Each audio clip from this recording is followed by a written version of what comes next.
Good morning, everybody, and welcome to the Right Away Afterparty. We're so glad you're here. This is the place to be right now.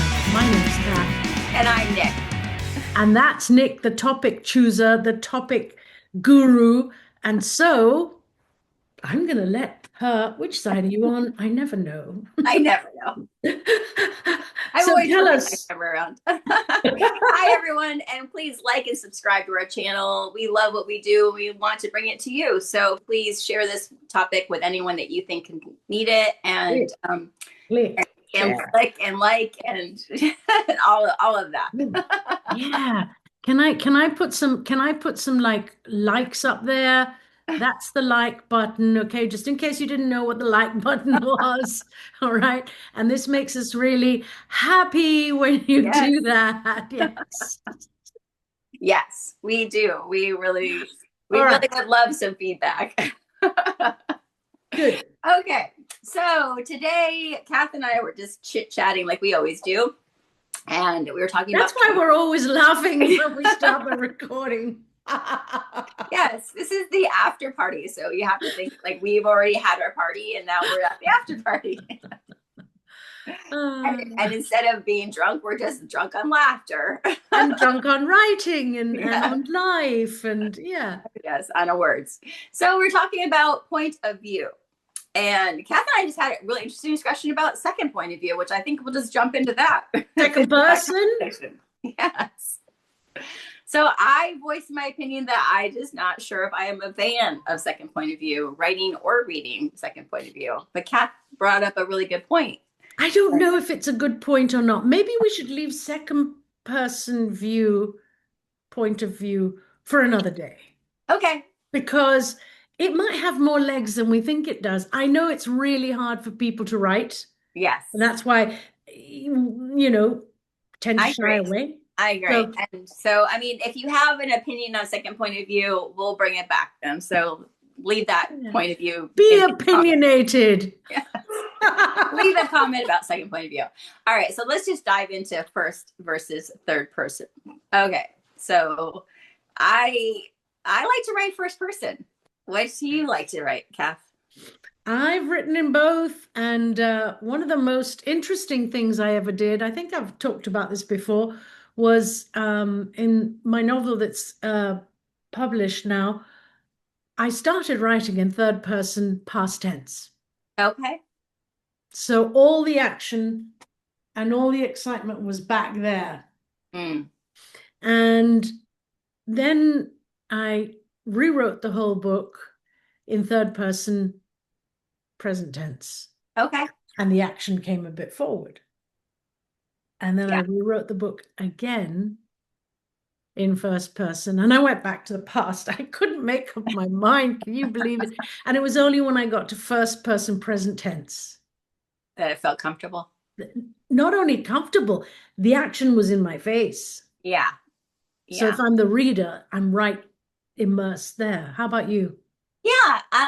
It varies for me. So I tend to write first person. Past tense, I do like past tense. I do feel like the two books that I currently, I'm really kind of like in the mix of, they needed to be first person present tense just because of the reasons of the structure of the book. So like the first person present tense, I think lends really well with the fish out of water, that's what my character was, in that world that she went into. So everything that she's kind of discovering, I kind of want my reader to discover on the way with her, just like your character. That's it. I am here. I'm walking into the room and I have no idea what's going to happen. Yeah, exactly. Whereas if you say, she walked into the room. Yeah.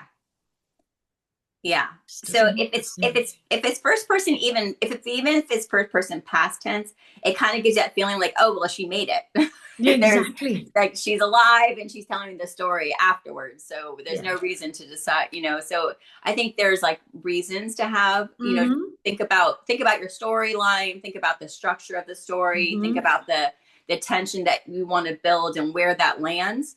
And then third person, I think, really lends itself when you need to be a little bit more descriptive, a little bit less, in the character's mindset.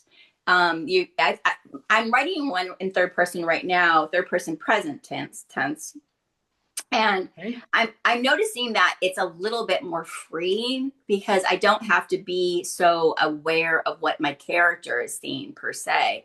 Like she can have That's tangents, it. you know, and I love that. So do you? That's yeah, that's really important, isn't it?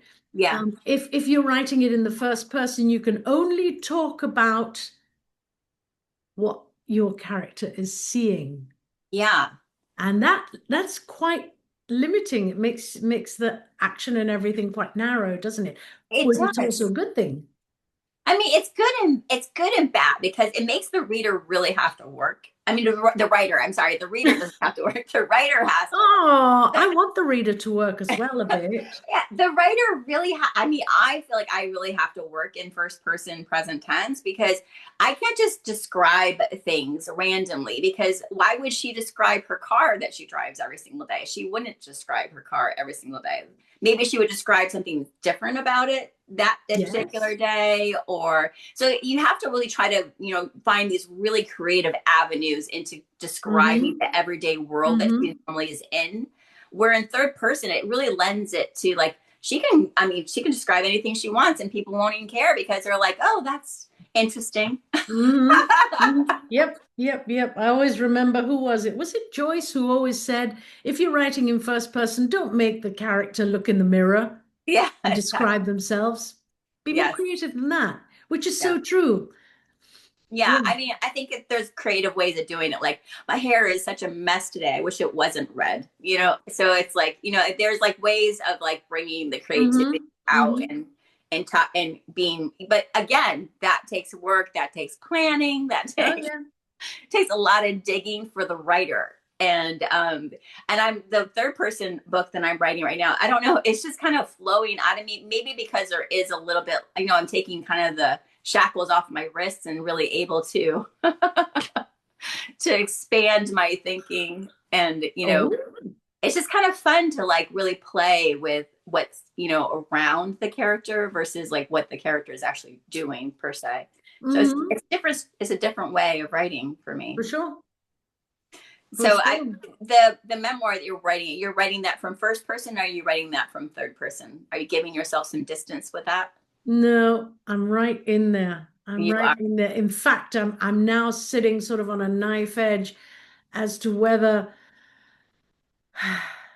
yeah, is it my, obviously it's my story because I'm telling it, but is Mm. it more a story about what happened to me based on what my mother was going through, or is it what happened to my mother and how I saw what was happening to her? So I'm on this knife edge because so many amazing things happened. So you've caught me in the middle of a conundrum. That's good though. That's It's really good, it's good. good. Yeah.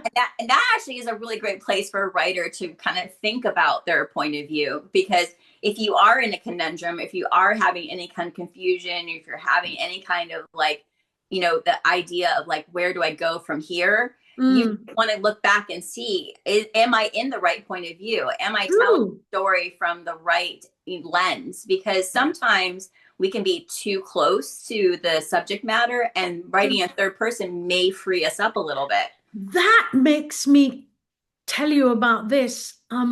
Accidentally, while I'm writing all the different chapters of this memoir and going through my journals, I've got stacks of journals that I kept while all this was going on.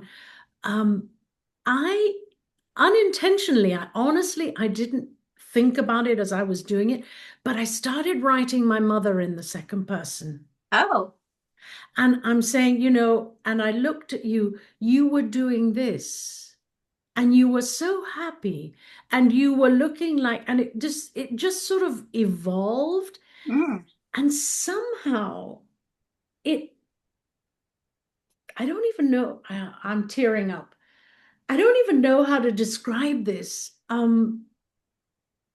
It sort of brought her closer, but in a nice way. Instead of saying she did that, my mother, did that, saying you did that means it seems more intimate.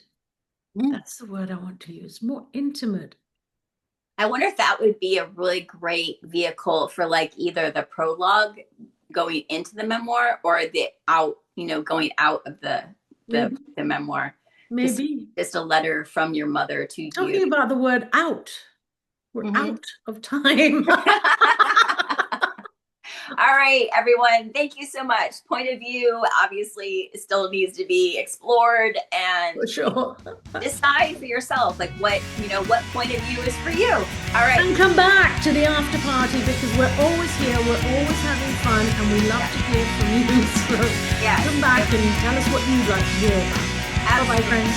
Love you, right, friends.